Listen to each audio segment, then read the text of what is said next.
শুভ সকাল সবাইকে। আমরা বর্তমানে যাচ্ছি আরিচার উদ্দেশ্যে, সেখান থেকে চুয়াডাঙ্গার উদ্দেশ্যে আমরা বের হব। আমরা বর্তমানে বের হয়েছি সকাল 7টার সময়, আর এই সময় প্রচণ্ড কুয়াশা ছিল, কিন্তু রাইট নাও আরও একটু সময় হয়েছে, যার কারণে এখানে এখন কুয়াশাটা একটু কম আছে, কিন্তু প্রচণ্ড শীত। আমরা শীতকে উপেক্ষা করে সামনের দিকে এগোচ্ছি, আর সামনের দিকে এখনও আমাদের গন্তব্য অনেক দূরে। আরিচা ঘাট হয়ে আমরা যাব চুয়াডাঙ্গার উদ্দেশ্যে। আমাদের বর্তমান স্থান থেকে আরিচা ঘাটের দূরত্ব ৭৬ কিলোমিটার। দেখতে দেখতে আমরা চলে এসেছি আরিচা ঘাটে, আর এখানে আমরা প্রথম ঘাটে এসেছি। আমরা এখানে প্রথমেই দেখতে পাচ্ছি যে ঘাটটা ঠিক সামনে একটা ফেরি দাঁড়িয়ে আছে। আমাদের প্রথমে যেটা করতে হয়েছে, প্রথমে আমরা একটা টিকিট কেটে নিয়েছি, আর শুধু একটা না, আমাদের এখানে 4টা মোটরসাইকেল ছিল। 4টা মোটরসাইকেলের জন্য আমাদের 4টা টিকিট কাটতে হয়েছে। প্রতি মোটরসাইকেলের জন্য এখানকার টিকিটের ফি রাখা হয়েছে 140 টাকা করে। তবে একটা দুঃখের বিষয় হচ্ছে যে আমাদের সাথে একটা মোটরসাইকেল ছিল যেটা অনেকবার নষ্ট হচ্ছিল, অ্যাপাচি গাড়ি, আর ওইটাতে ফিউজের সমস্যা হচ্ছিল, বারে বারে ফিউজ কাটছিল, যার কারণে আমাদের একটু বেশি কষ্ট হয়েছে।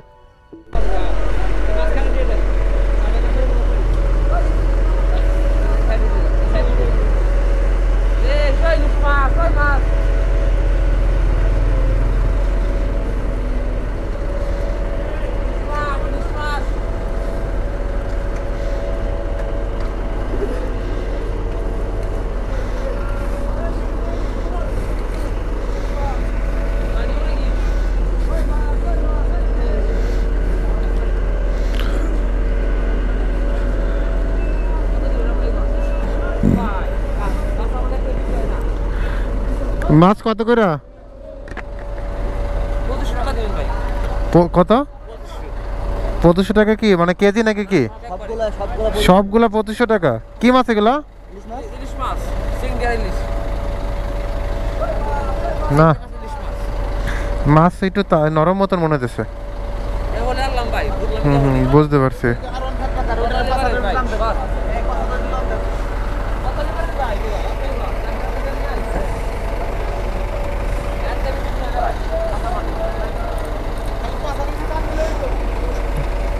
পাঁচা টান দিব কেমন ভাই? গাড়ি কি ওজন কম নাকি? আমি জানি এই ভিডিওতে একজন কমেন্ট করবে যে 600 টাকার ইলিশ 2000 টাকায় কিনছে। আমার কিছু বলার না, ওইখানে সবাই কিনা ফেলছে। আর বাই দ্য ওয়ে, আমরা কেউ জানতাম না যে ইলিশের দাম কেমন, কি ইলিশটা কেমন, কি আমাদের কারোরই আইডিয়া ছিল না, যার কারণে অত দামে আমরা কিনে ফেলছি।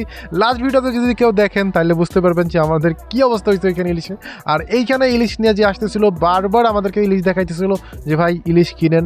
আমরাও উল্টাপাল্টা দাম বলতেছি। এমনও হইতেছে যে আমরা এমন বলছি যে ভাই 200 টাকাতে দিবেন, 300 টাকাতে দিবেন, মানে সব। ও এসে বলছে 4500, আবার একসময় এসে বলতেছে 2000। আমরাও মজা নিয়ে বলতেছি যে 200 টাকা, কারণ আমরা হচ্ছে অনেক দূর জার্নি করবো, আর এরা বারবার আসতেছিল। জানি এটা হচ্ছে ওয়ান কাইন্ড অফ এদের হচ্ছে বিজনেস, বাট আমাদের কিছু করার নেই। আমরা যে মাছ ক্যারি করার মতন অত সময় বা রাখার মতন কোনো জায়গা নাই, যার কারণে আমরা ওটা নেই নেই। আর এই ইলিশগুলো কেমন হবে সেটাও আমাদের কোনো আইডিয়া নাই। ঠিক আছে না গাড়ি এবার? হ্যাঁ,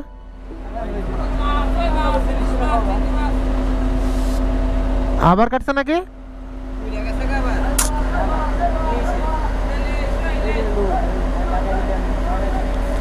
দাঁড়া দাঁড়া, ঠিক আছে ঠিক আছে, এটা একদম লুজ, এইটা লুজ, এইটা ডালাই দাম আছে তো, এইটা দি এইটা হাই লাগাইছে আমার মনে আছে, এইটা লাগাইছে, এইটা লাগাইছে মাথা। হ্যাঁ, এবারে এমনি ঠেলা দে, চাবিটা দে দিনি। হ্যাঁ, চাবি দিস না। হ্যাঁ এবার ঠিক আছে, এবার ঠিক আছে। অমনে ক্যামেরা দিলে সমস্যা। এটার উপরে এই লুজ কালেকশন হলেই কাটবো, বুঝছস? হ্যাঁ হ্যাঁ, লুজ কালেকশন হলেই কাটবো।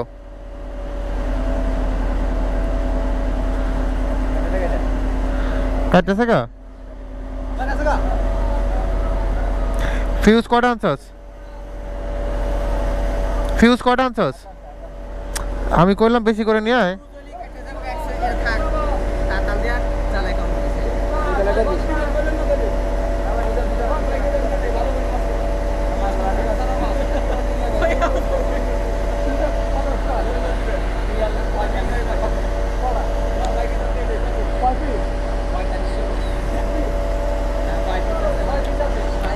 ছয় পিস 4500 নাকি? আমার 6 পিস একজনে করলে 2000 টাকা।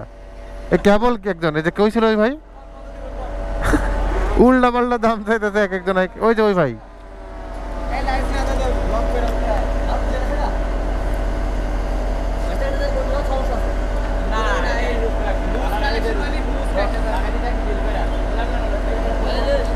না ভাই নিব না আমরা।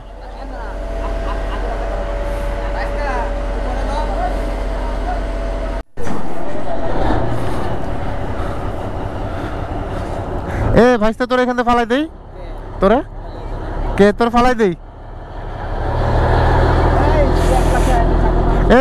এ ভয় পাবি কিন্তু, ওরা ওদিক রাখ, তুই ওই পাশে দাঁড়াতে ভয় পাবি। হ্যাঁ ভয় পাবি, বুঝিস? সব তো কুয়াশা রে, দেখা যায় না তো কিছুই।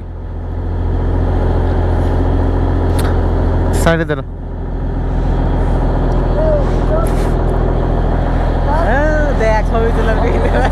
হ্যাঁ হ্যাঁ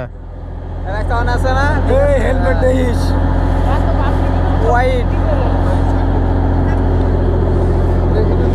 উপরে যাবেন, উপরে উপরে ওঠা যাবে না ভাই। ও হ্যাঁ আমি সমস্যা নাই, আমি স্টার। আপনার আটকে দিই আমরা, আপনার যাওয়া যাবে না।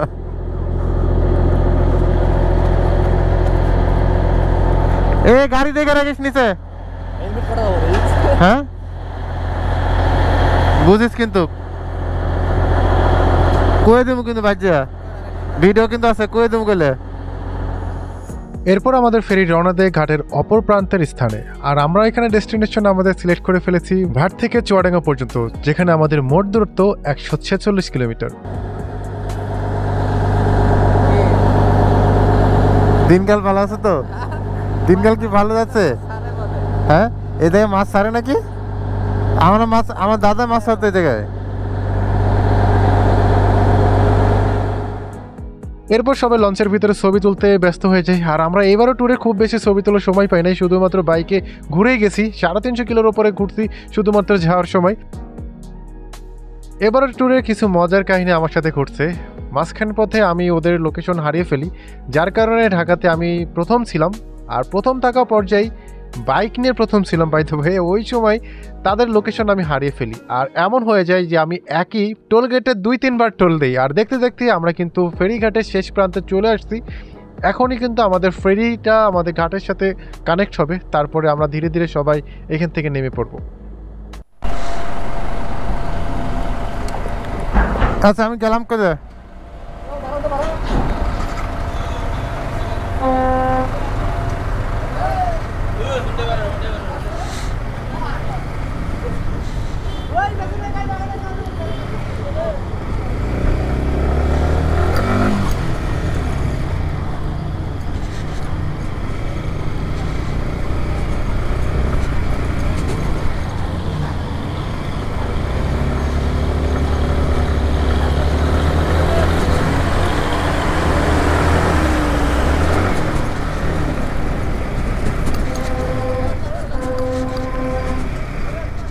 তো এই ছিল আমাদের আজকের ভিডিও। এই ট্যুরে আমার অনেক বেশি কষ্ট হয়েছে, স্পেশালি R15 নিয়ে আমি ট্যুর দিছি। আমার ঘাড় পিঠ সব ব্যথা হচ্ছিল, একলা ড্রাইভ করছি, অনেক কষ্ট হয়েছে।